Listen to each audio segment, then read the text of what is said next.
She walked down the aisle of her ancestral estate wearing a see-through dress that revealed everything, while the aristocracy gasped in horror. She is Lady Mary Charteris, granddaughter of the Queen's former private secretary and a distant aristocrat on the fringes of the royal circle, the kind of blue blood the Windsors can politely pretend not to notice. But this wasn't just a fashion statement, it was a scream for help. Born into a sprawling country house with more rooms than any child could ever explore, but drowning in the Guinness curse of addiction and tragedy, Mary traded her tiara for a life of techno, drugs, and self-destruction. This is the untold story of the blue-blooded rebel who set her life on fire just to feel something real. Lady Mary's rebellion was forged by the crushing weight of the world she was born into in 1987. The source of this pressure lay deep in the rolling green hills of Gloucestershire, behind the towering stone facade of Stanway House. Mary was not merely born into wealth, she was born into duty. The British aristocracy is often misunderstood by the outside world as a life of endless leisure. In reality, for the old families, it is a life of endless service to the estate. You do not own the house owns you. You are merely a caretaker, a temporary occupant in a timeline that stretches back to the feudal system. Her father is James Charteris, the 13th Earl of Wemyss and 9th Earl of March.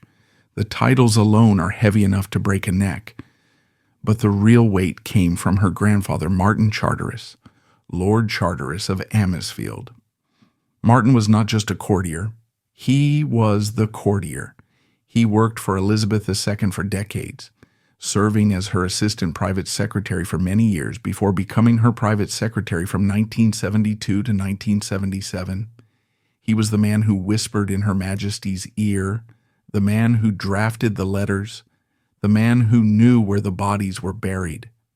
In the Netflix series The Crown, he appears as a dashing, loyal confidant, a portrayal that captures his reputation, even if the show takes plenty of liberties with the details and timeline.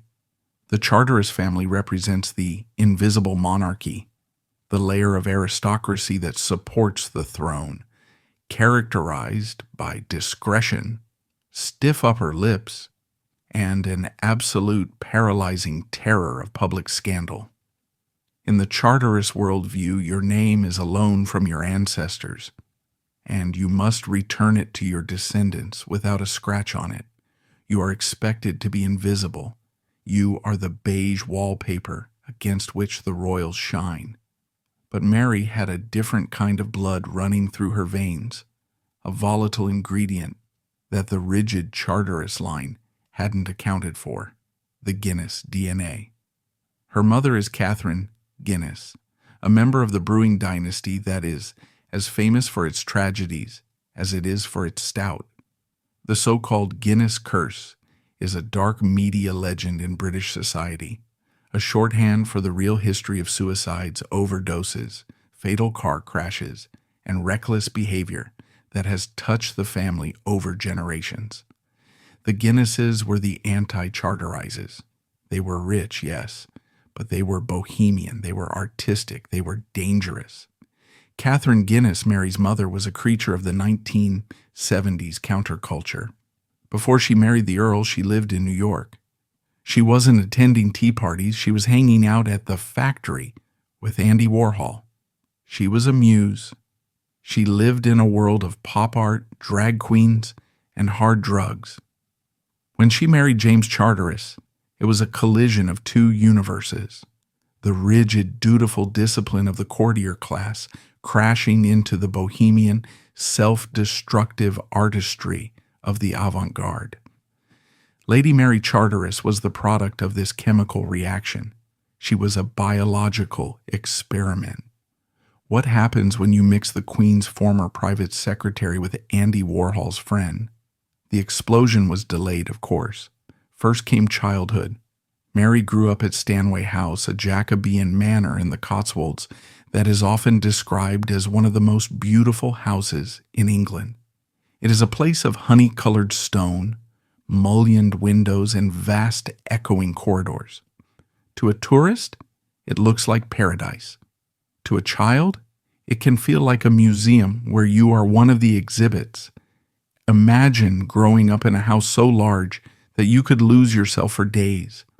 A house where the portraits on the walls are not strangers, but your great-great-grandfathers staring down at you with judging eyes. Don't mess this up, they seem to say. Don't tarnish the name. Mary's childhood was unconventional, to say the least. While her father was managing the estate and her grandfather was advising the Queen, her mother was bringing a touch of the factory to the Cotswolds. The house was filled with eccentric characters, artists, aristocrats, and the lost souls of high society. But there was a loneliness at the heart of it. In this hermetically sealed ecosystem of the British upper class, emotions were considered vulgar. You didn't talk about your feelings. You talked about the horses, the weather, or the harvest. If you were sad, you went for a walk in the rain. If you were angry, you suppressed it until it turned into politeness. Mary was a sensitive child, an observer. She watched the adults around her playing their parts. She saw the stiffness of the royal events, the curtsies, the small talk, the terror of saying the wrong thing, and she saw the cracks in the facade. She saw the wine glasses being refilled a little too often. She saw the Guinness side of her family wrestling with demons that the Charteris side pretended didn't exist. The 1990s were a turbulent time for the aristocracy. The old world was dying. The cool Britannia era was ushering in a new kind of celebrity, one where class didn't matter as much as fame. Mary was watching this shift from the window of her castle. She was a princess in a tower, but she didn't want a prince to rescue her. She wanted to burn the tower down. Her parents' marriage eventually dissolved, as these collisions often do. The divorce added another layer of complexity to her upbringing. She was shuttled between worlds, a child of two warring tribes. On one side, the immense pressure of the Charteris legacy. Be good, be quiet, marry a duke. On the other side, the siren song of the Guinness legacy. Be wild, be artistic, destroy yourself for art. It is crucial to understand that Mary was not a rebel without a cause. Her cause was visibility. In a family that valued invisibility above all else, Mary's rebellion was an existential scream. She wanted to be seen. As she entered her teenage years in the early 2000s, the physical transformation began. She grew into a startling beauty.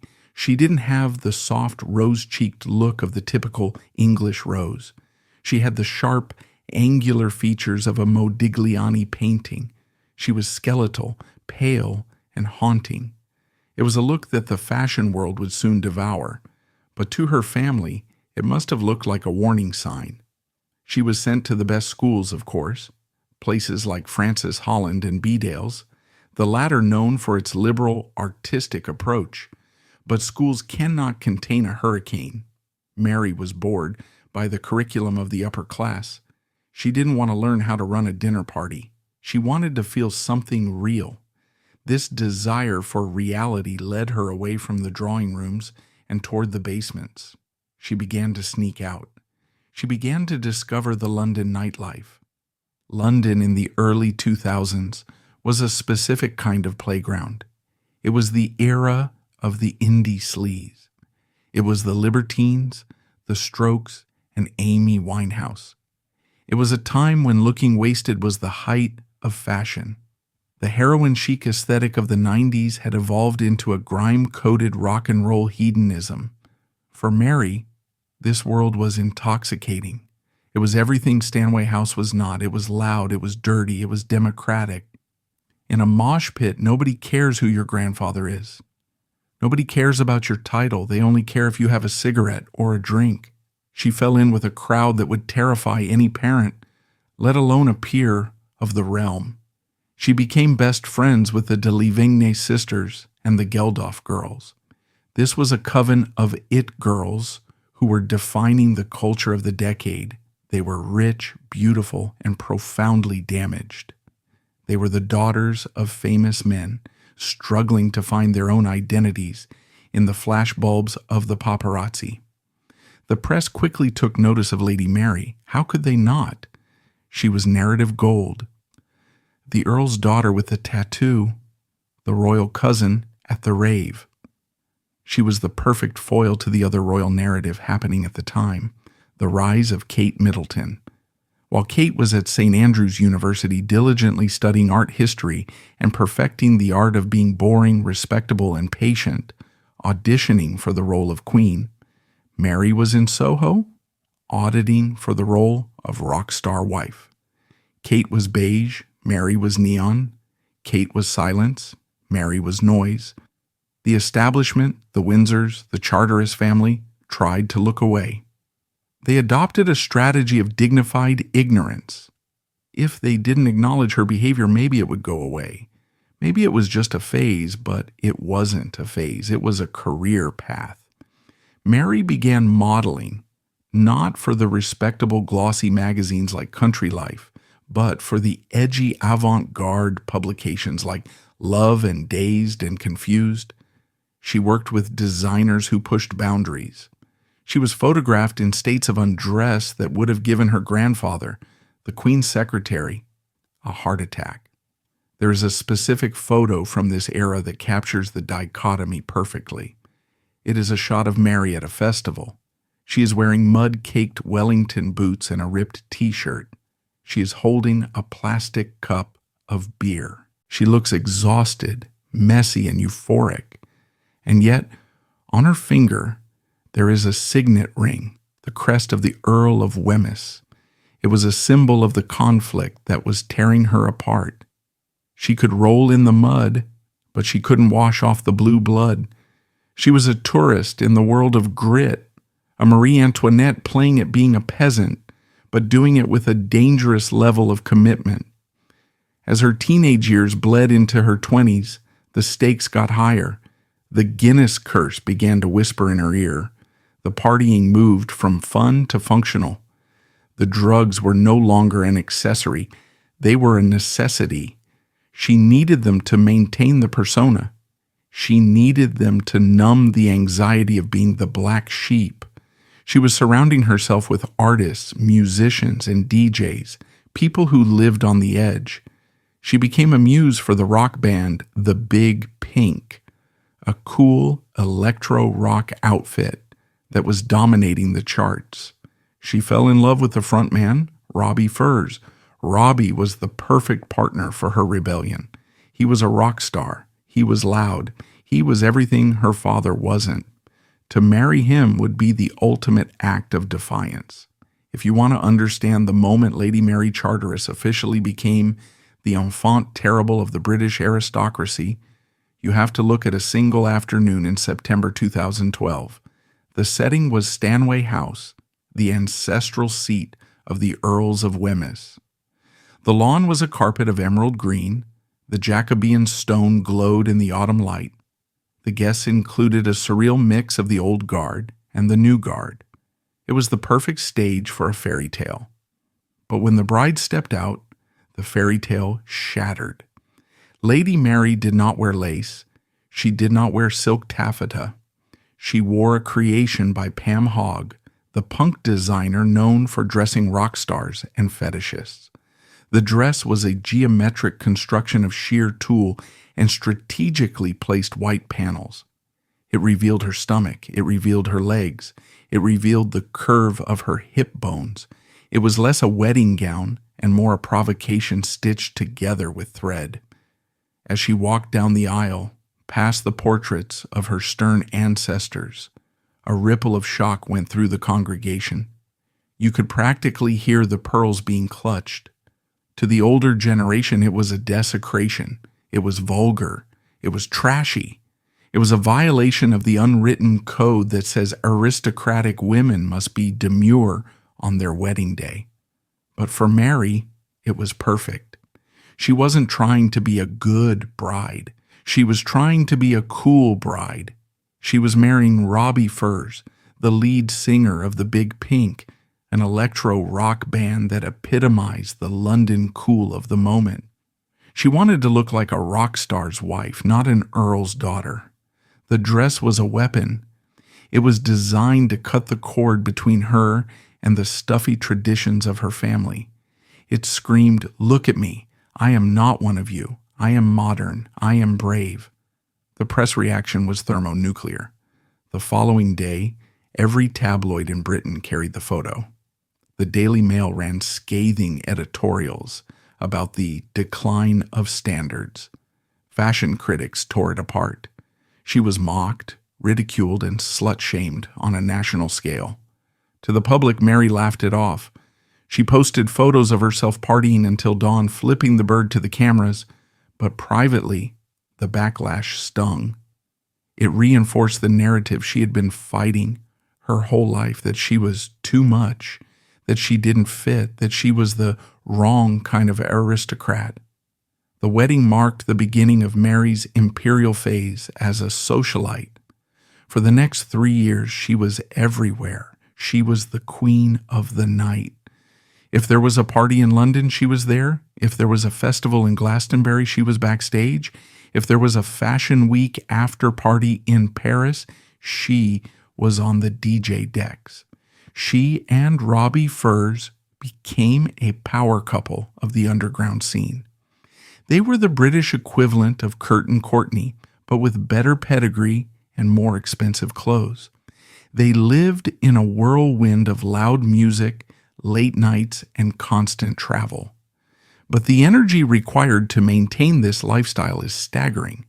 To be on all the time, to be the life of the party, the muse, the cool girl, requires fuel. And the fuel Mary chose was chemical. This is where the shadow of the Guinness family history begins to darken the narrative. The Guinness curse isn't a supernatural hex, but a dramatic label for the way addiction and mental health struggles have repeatedly surfaced in the family, amplified by immense wealth and a chronic lack of structure and purpose. Mary was walking the same path as her ancestors.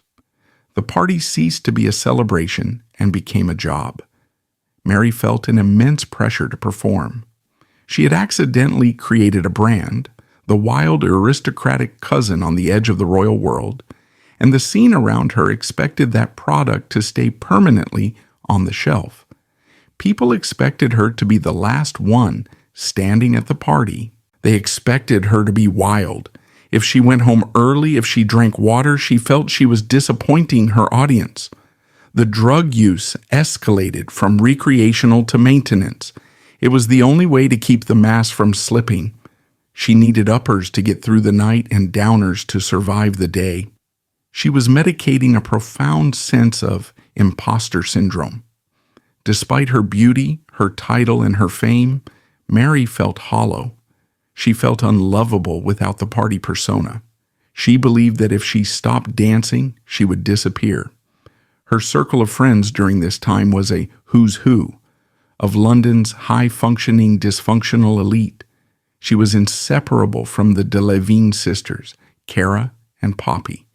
They formed a tight-knit coven of blonde, wealthy, beautiful girls who seemed to rule the world. But inside that bubble, the atmosphere was toxic. It was an echo chamber of validation where bad behavior was normalized. If everyone around you is doing lines in the bathroom at 3 a.m. on a Tuesday, it doesn't feel like a problem. It just feels like Tuesday. While Catherine, Princess of Wales, was performing the duties of a future queen, visiting hospices, waving from balconies, producing heirs, Mary was playing the anti-duchess, choosing late nights, fashion shoots, and underground gigs instead. She was posing topless for magazines.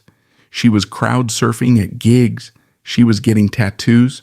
The establishment, the Windsors, and the senior Charteris family members adopted a policy of strategic blindness. They pretended not to see her. She was never invited to the core royal events. She was the embarrassing relative you didn't talk about. This exclusion hurt. It confirmed her belief that she was an outsider, a changeling left in the royal nursery by mistake. As 2014 turned into 2015, the cracks in the facade began to widen. You can see it in the photographs from that era. Mary became skeletal. Her skin lost its glow. Her eyes, usually bright with mischief, began to look haunted. She was the girl who has everything, but she looked like a girl who was running on empty. The rock and roll lifestyle is romantic in songs, but in reality it is a grind. It is a life of airports, hotels, green rooms, and hangovers. It is a life of shallow conversation shouted over loud music. It is a life of profound loneliness disguised as popularity. Mary was beginning to realize that she was trapped in a cage of her own making. She had rebelled against the gilded cage of the aristocracy only to lock herself in the neon cage of the celebrity circuit. And the neon cage was just as suffocating. There were incidents, forgotten nights, lost days, arguments that spiraled out of control. The chaos was leaking into her marriage. Robbie was a musician living the life, but even rock stars have limits. The instability was becoming unsustainable. One of the most tragic aspects of this period was the waste of potential. Mary Charteris is not a vapid woman. She is intelligent, musically talented, and deeply creative. She plays the guitar, she sings, she has an eye for design. But all of that creative energy was being siphoned off into the void of addiction. She wasn't creating art. She was consuming oblivion. She was becoming a caricature. The press coverage shifted from edgy socialite to troubled aristocrat. The tone changed from admiration to pity. The world loves a party girl on the way up, but it loves a train wreck on the way down even more. Mary felt the shift. She felt the judgment. But addiction is a jealous master. It doesn't let you go just because you're tired. It demands more. It whispers that just one more night will fix everything, that the next party will be the one where you finally find what you're looking for. But what Mary was looking for, acceptance, peace, a sense of self, was not to be found in the bottom of a bottle or a bag. It was waiting for her in the one place she was terrified to go, the quiet. The crash was coming. It wasn't going to be a single dramatic explosion like a car wreck. It was going to be a slow, suffocating realization that the party was over, the lights were on, and she was the only one left dancing in a room full of ghosts. The wild Windsor cousin was about to hit a wall that no amount of blue blood could protect her from. The dress had made her famous, but the lifestyle was making her sick. Lady Mary Charteris had succeeded in shocking the world, but in the process, she had shocked her own system into a state of permanent crisis. She was living on the razor's edge, balancing her prestigious heritage with a dangerous hedonism. As her health deteriorated and her mental state frayed, the it girl crown began to feel like a crown of thorns. She was approaching a precipice, a moment of reckoning, where she would have to choose between the myth she had created and the life she was rapidly losing. The music was still playing, but Mary Charteris was starting to lose the beat. By the mid-2000s, the adrenaline that had fueled her high-speed life was gone, replaced by an exhaustion that no amount of champagne could cure. The wild Windsor cousin was about to face the one enemy she couldn't outrun, her own biology. There is a specific kind of loneliness that exists only at 6 a.m. when the music has stopped, the guests have left, and the sunlight is exposing the stains on the carpet. For Lady Mary Charteris, this loneliness had become a permanent address. The glorious rebellion of her youth, the nude photos, the see-through wedding dress, the festival madness, had calcified into a grim routine. She wasn't partying because she wanted to. She was partying because she didn't know how to stop. The Guinness curse is often romanticized in books and documentaries as a sort of gothic tragedy, a poetic inclination towards self-destruction. But the reality as Mary was discovering, is far less poetic. It is visceral. It is the shaking hands, the paranoia, the malnutrition, and the terrifying gaps in memory where hours or days simply vanish. It is the realization that you are not driving the car anymore. The car is driving you, and it is speeding toward a cliff. By 2016, Mary was approaching her 30th birthday, a milestone that often forces a reckoning. In the world of the it girl, 30 is the retirement age. The industry demands fresh meat. New faces like the Hadid sisters were rising, bringing a digital native polish that made the grime of the mid-2000s look dated. Mary was in danger of becoming a relic, the cool aunt who tries too hard at the disco. But vanity was the least of her problems. Her health was collapsing. She had pushed her body to the absolute limit. The years of maintenance substance use, taking uppers to be the life of the party and downers to sleep, had rewired her chemistry. She was suffering from severe anxiety, a crushing weight that sat on her chest the moment she opened her eyes. The only way to lift the weight was to use it again, restarting the cycle. It was a trap, a gilded velvet-lined trap, but a trap nonetheless. The turning point did not come in the form of a dramatic intervention or a public arrest. There were no flashing blue lights. It came, as it often does for those with the Charteris steel in their spine, as a moment of quiet, icy resolve. Mary looked at her life, the chaos, the fake friends, the noise, and realized she was bored. She was bored of being wasted. She was bored of having the same conversation with the same people in the same bathrooms. She was bored of hurting. At some point in her late 20s, Lady Mary Charteris sought help for her addiction and entered treatment, a decision that quietly surprised many in her social circle. In a world where the British upper class still tends to deal with its problems behind closed doors, choosing treatment was a quiet act of rebellion. By seeking help, Mary was stepping outside the old stiff upper lip script she had grown up with. Sobriety forced her to dismantle the ego she had built around titles, ancestry, and nightlife. In treatment, none of that mattered. She had to face herself as a person with a serious addiction, rather than as a glamorous character in a never-ending party. Recovery meant looking at the forces that had fed her addiction, the loneliness of her childhood, the pressure of her lineage, and the belief that she wasn't enough without the chemical boost, and learning to feel emotions again without numbing them.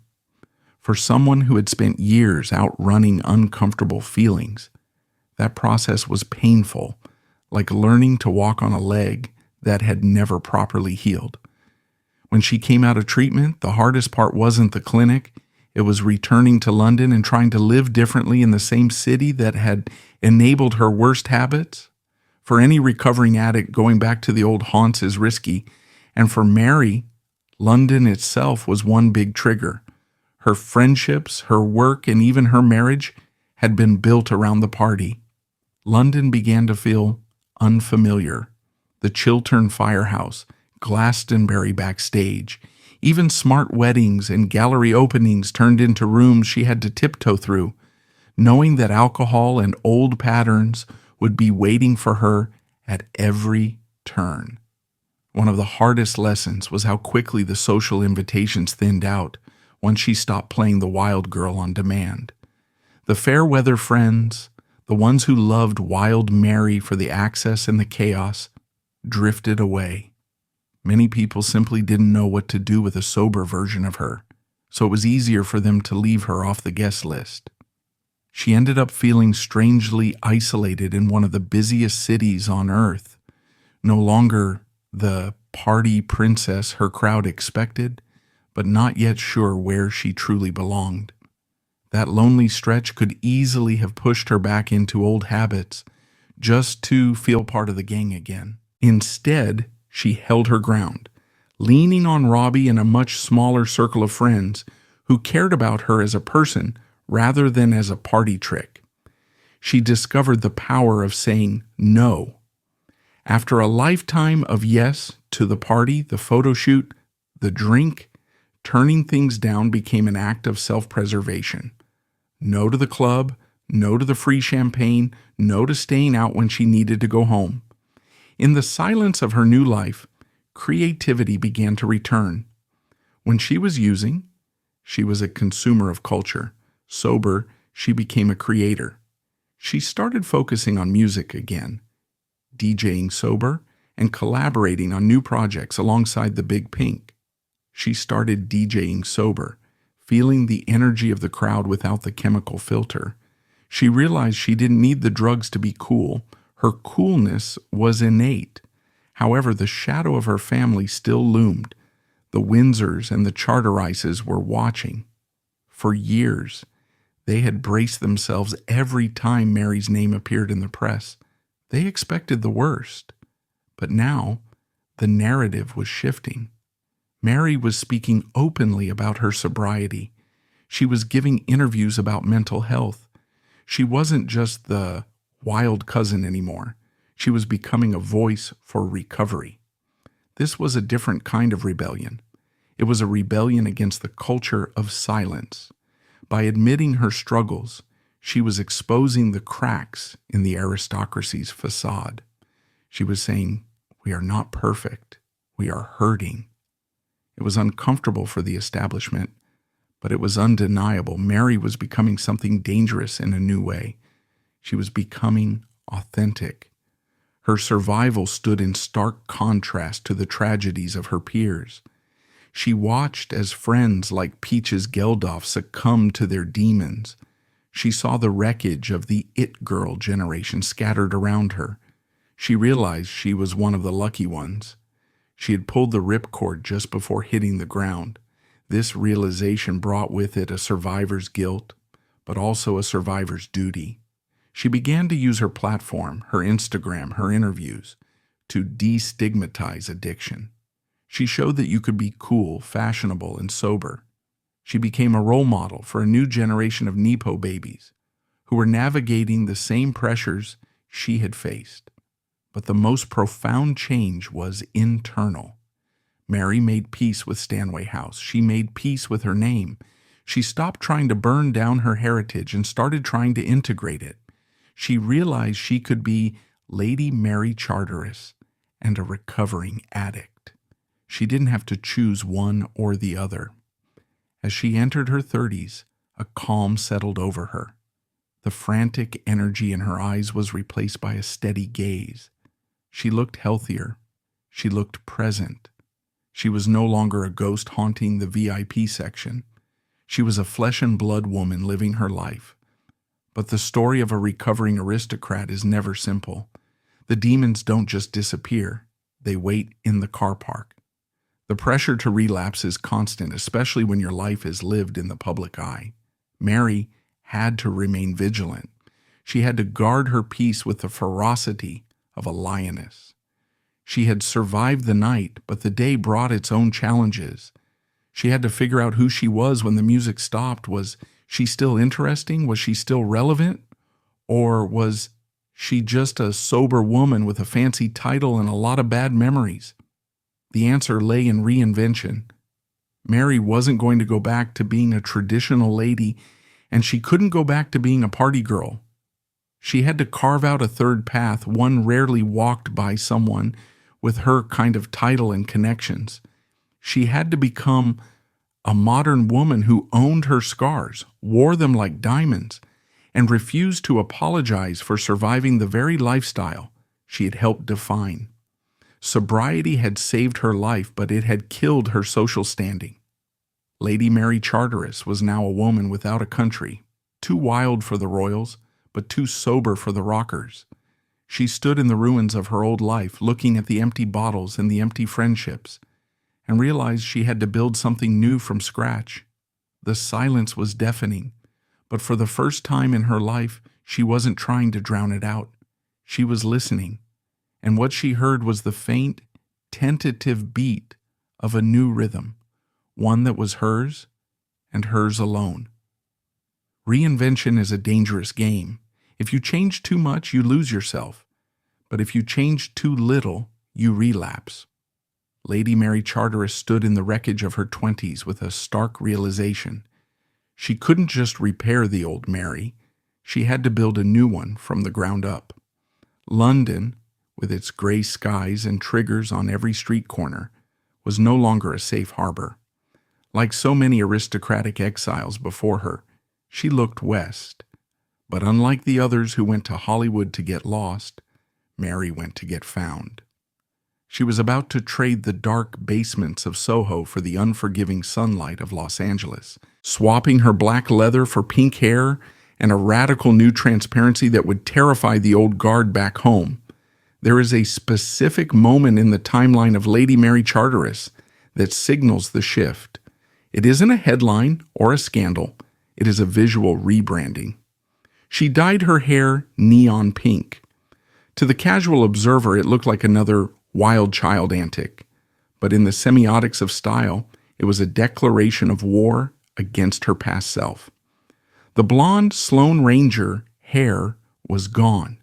The severe skeletal aesthetic of the heroin chic years was replaced by something vibrant, playful, and aggressively alive. It was a visual shout. I am not dead, I am not boring, and I am certainly not finished.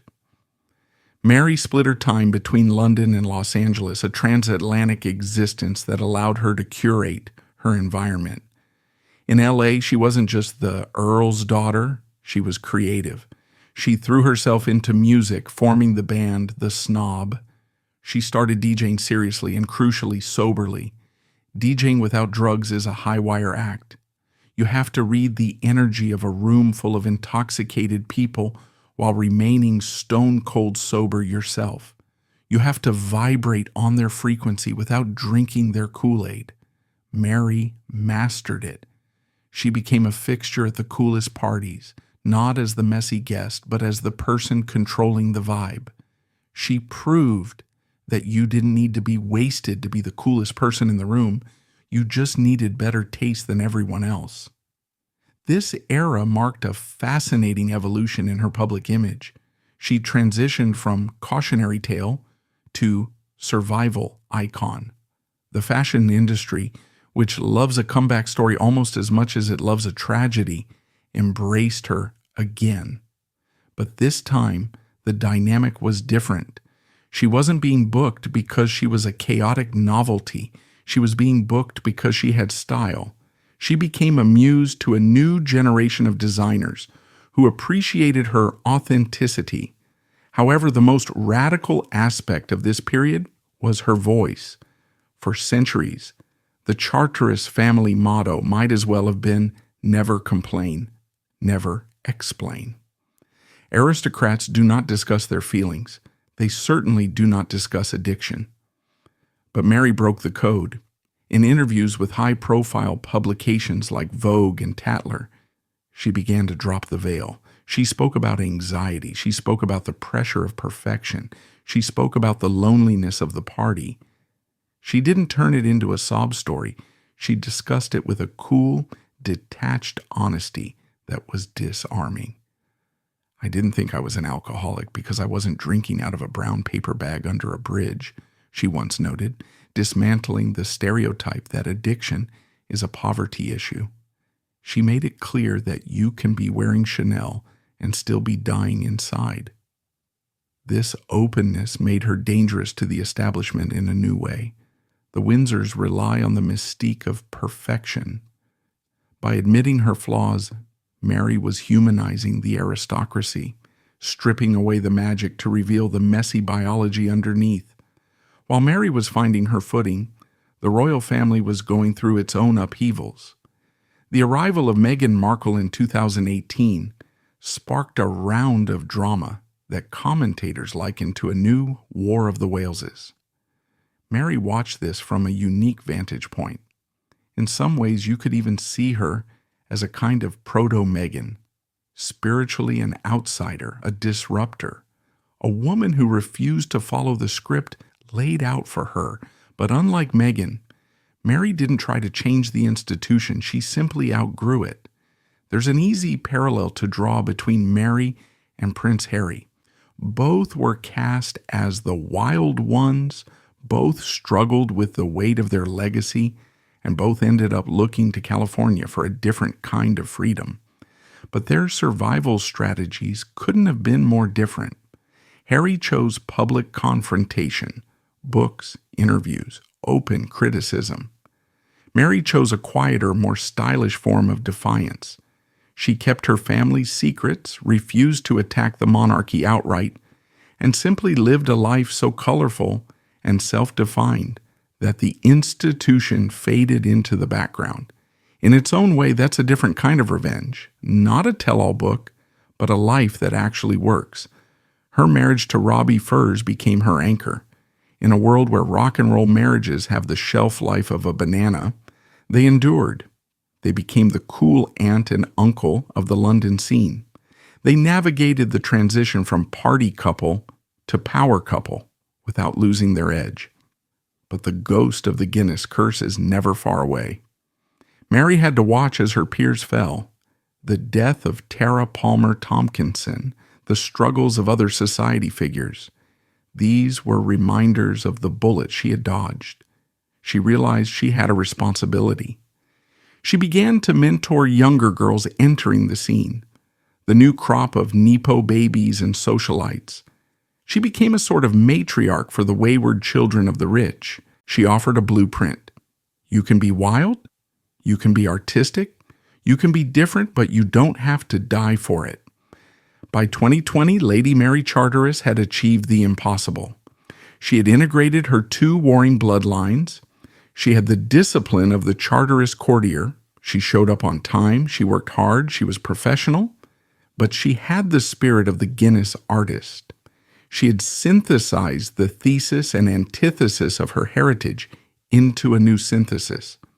She was no longer the girl in the see-through dress. She was the woman in the pink hair, standing behind the DJ booth, controlling the music, clear-eyed and dangerous, proving that the only thing stronger than blue blood is the will to survive it.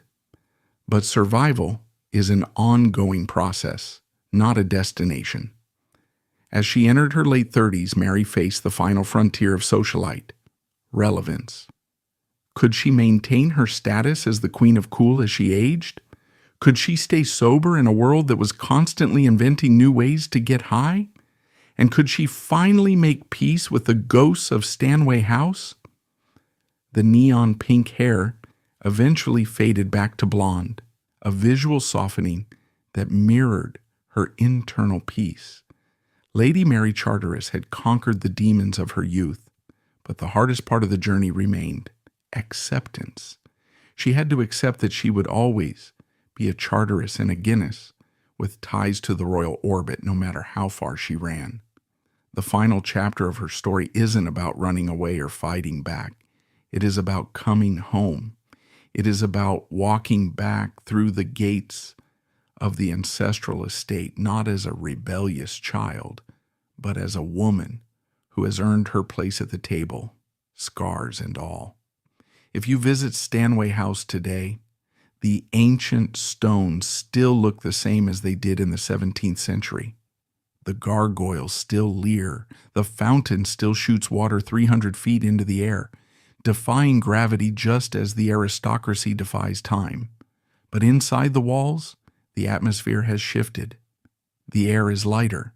The silence has been broken not by the thumping bass of a rave, but by the cry of a baby. In 2021, Lady Mary Charteris gave birth to a daughter, Wild Jessie Furs. For any woman, motherhood is a transformation. But for Mary, it was an exorcism. When she looked into the eyes of her child, she wasn't just seeing a baby, she was seeing the first generation of her line that wouldn't have to carry the heavy, suffocating luggage of the past. Whatever people call the Guinness curse doesn't travel by blood so much as by behavior, by silence, by neglect, and by the quiet normalization of addiction from one generation to the next. By getting sober and doing the work on her own soul before she became a mother, Mary severed the link. She became a cycle breaker. She is determined that Wilde will not grow up in a hermetically sealed ecosystem where feelings are repressed until they explode. She will grow up in a home where emotions are discussed, where vulnerability is strength, and where having a famous last name is the least interesting thing about you. This new role has softened Mary's edges without dulling her shine. She still wears the couture. She still knows the coolest bands. She still has that razor-sharp wit. But the desperation is gone. She doesn't need the party to validate her existence because she has created a universe where she is the sun, not a moth fluttering around a flame. Her relationship with the establishment has also settled into a kind of détente. The royal world no longer has to pretend she doesn't exist.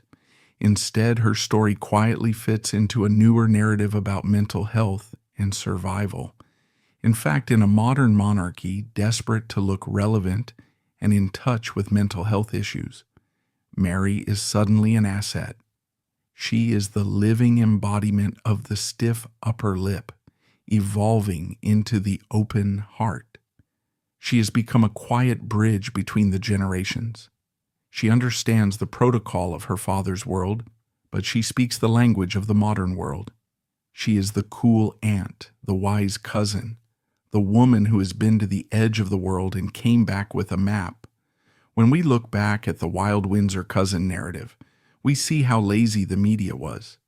They wanted a villain. They wanted a black sheep to contrast with the white sheep like Kate Middleton. But life is not a binary. Mary wasn't bad. She was in pain. And Kate wasn't perfect. She was disciplined. They were just two women playing different strategies in the same impossible game. Mary's significance lies in her survival. Think of the others who didn't make it. The history of the British aristocracy is littered with the bodies of bright young things who burned out before they turned 30. Lord Byron, the Mitford sisters, the endless list of Guinness tragedies. Mary Charteris stood on that same precipice. She looked down into the abyss that had claimed her ancestors, and she stepped back. She proved that you can have the blue blood and the rock and roll soul, and you don't have to die for either of them. In the final analysis, Lady Mary Charteris is a mirror held up to the British class system. She showed us that behind the titles and the tiaras, there are human beings struggling with the universal problems of identity, addiction, and love. She showed us that privilege is not a shield against pain. In fact, it can be a magnifying glass. But mostly, she showed us the power of authenticity. She walked down the aisle in a see-through dress because she refused to hide who she was. At some point, she chose recovery because she was no longer willing to risk her life for a persona she'd created. And she walked back into society with her head held high because she knew she had earned her place, not by birthright, but by battle. Today, if you see Lady Mary Charteris at a party, she might be drinking a sparkling water. She might be leaving early to get back to her daughter. She might be wearing a dress that covers her knees, but she is still the coolest person in the room. Because cool isn't about how many drugs you can take or how shocking you can be. Cool is looking at the world that tried to crush you into a diamond and deciding that you would rather be a living, breathing, flawed, and beautiful stone that no one can own. The party's over. The music has faded, but Mary is still dancing to her own rhythm in a room of her own making. And that, in the end, is the only nobility that matters.